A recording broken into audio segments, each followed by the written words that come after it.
Hello everyone, welcome back. Today we are tackling a hard problem called maximum running time of n computers. Don't let the difficulty rating scare you away. It's actually a really interesting logic puzzle, and once you see the pattern it becomes much easier to manage. We're going to break it down step by step. So here is the setup. We have a certain number of computers, let's call that number n. And we have a list of batteries, where each number in the list represents how many minutes that battery can last. Our goal is simple. We want to run all n computers at the same time, for as long as possible. We need to find that maximum possible duration. There are a few important rules to keep in mind. First, all the computers have to be running simultaneously. If one dies, the whole system stops. Second, and this is the cool part, we can swap batteries instantly. You can take a battery out of computer A and put it into computer B later. However, the biggest limitation is physics. A single battery cannot be inside two different computers at the exact same moment. This limitation is actually the key to solving the problem. Let's look at a concrete example to understand the swapping mechanic. Suppose we have two computers and 3 batteries. Each battery lasts for 3 minutes. So we have 9 minutes of total power available. Since we have 2 computers, you might think, okay, 9 divided by 2 is 4.5 minutes. Can we reach that? If we just put battery 1 in computer A and battery 2 in computer B, they both die after 3 minutes. We're left with a full battery sitting on the shelf, and the system shuts down. That's not optimal. We need to use that third battery before the others die completely. The actual strategy involves rotating them. Imagine we run the first 2 batteries for a bit, then swap the third one in. Effectively, because we can swap infinitely fast, we can think of the power as a pool of liquid. As long as we don't try to draw more power from a single battery than time allows, we can distribute it. For this example, the answer is actually 4 minutes. But how do we calculate this generally? Just a quick heads up. We'll be walking through the solutions using Python first, because it reads very clearly. But don't worry if that's not your main language. I'll be showing the full code for Java, C++, and JavaScript towards the end of the video, so stick around for that. The first approach is intuitive.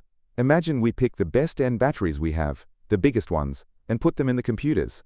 These are our live batteries. All the other smaller batteries are just extra energy in a bucket. The runtime is currently limited by the weakest battery among the live ones. Our goal is to use the extra energy to boost that weakest battery up, to match the next weakest one, and so on. Okay, we've talked about the big picture, leveling up the batteries. Now let's see what this looks like as actual code. I'll put the full solution up on the screen first.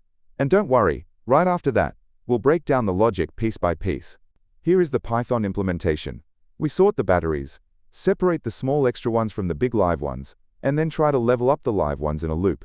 It looks a bit math heavy, so let's zoom in on what that loop is actually doing. First, we sort the list. This puts the smallest batteries at the front and the largest at the back. We calculate our extra power reserve by summing up everything except the largest n batteries. Then, we create a list called live, containing just those largest n batteries. These are the ones effectively inside the computers to start with. Now we loop through our live batteries from smallest to largest. For each battery we look at the gap between its size and the next larger battery. We ask, do we have enough extra power to boost this battery, and all the ones smaller than it, up to the level of the next one? If we don't have enough juice, we just boost them as high as we can, and return that result. If we do have enough, we subtract that power from our extra pile, and move to the next level. Now let's look at a second approach, binary search. This is often easier to write in an interview. Instead of simulating the battery leveling, we pick a target time, say, t minutes, and simply check if it's possible. The key inside here is, if a battery is huge, like, it holds 1,000,000 minutes of charge, but we only want to run for 50 minutes, that battery only contributes 50 minutes of useful power. It can't contribute more, because it can't be in 2 places at once. Here is the code for the binary search approach. It's clean and concise. We define a range of possible answers, pick a middle point as our target, and verify if it works. Let's break down the verification logic. Inside the loop, we calculate a target time.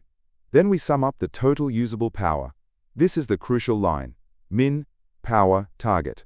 We take the smaller of the battery's actual power, or the target time. This handles the rule that one battery can't do double duty. Finally, we check, is our total usable power greater than, or equal to, n times the target? If yes, it's possible, so we try a larger number. So how fast is this solution? The time complexity is dominated by the binary search. If k is the sum of all battery power, and m is the number of batteries, it takes order m log k time. Basically, it's very efficient. The space complexity is order 1, or constant space, because we aren't creating any new large data structures, just using a few variables. Alright, that covers the main logic.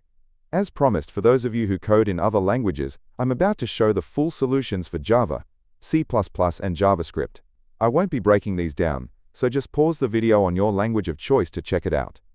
Here is the full solution in Java, using the binary search approach.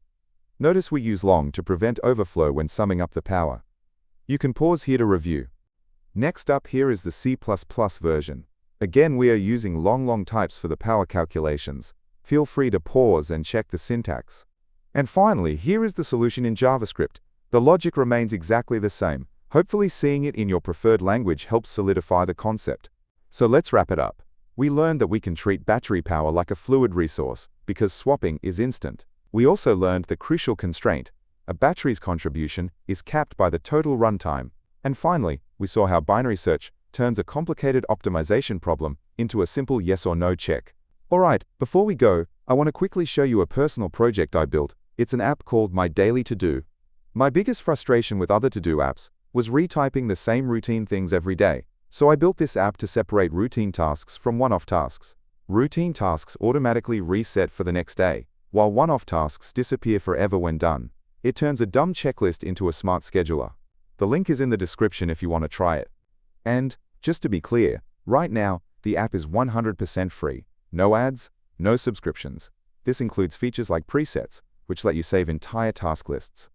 Down the road, creating new presets might be a premium feature to support the channel, but any presets you create now are yours to keep forever. So it's the perfect time to build your setup at no cost. If you want to keep practicing, check out my playlists. I've organized videos by difficulty, easy, medium, and hard, and by specific topics like sliding window or dynamic programming. It's the best way to focus your study time. Also, if you need even more practice beyond the daily challenge, I've started a second channel called LeetCode Unlocked. I post solutions to a ton of other problems there. If you're serious about interview prep, definitely check it out. Link is below. Hope this breakdown helped you understand the maximum running time problem.